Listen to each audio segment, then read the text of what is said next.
بسم الله الرحمن الرحيم والذين يتوفون منكم ويذرون أزواجا يتربصن بأنفسهن 4 أشهر وعشرا فإذا بلغن أجلهن فلا جناح عليكم فيما فعلن في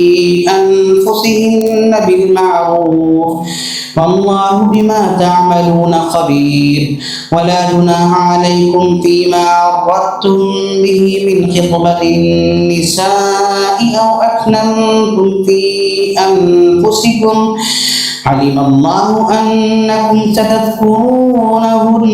ولكن لا تواعدوهن سرا إلا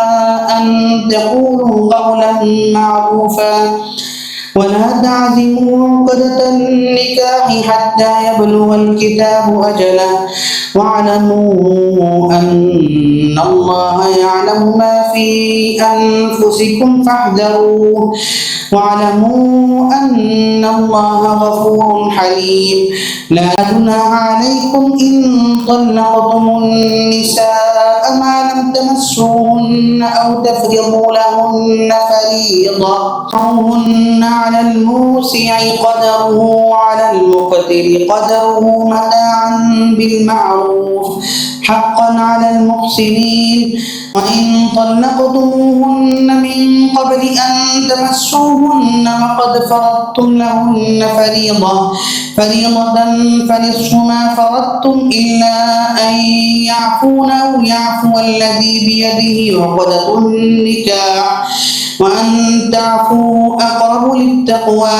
ولا تنسوا الفضل بينكم إن الله بما تعملون بصير حافظوا على الصلوات والصلاة الوسطى وقوموا لله قانتين فإن خفتم فرجالا أو ركبانا فإذا أمنتم فاذكروا الله كما علمكم ما لم تكونوا تعلمون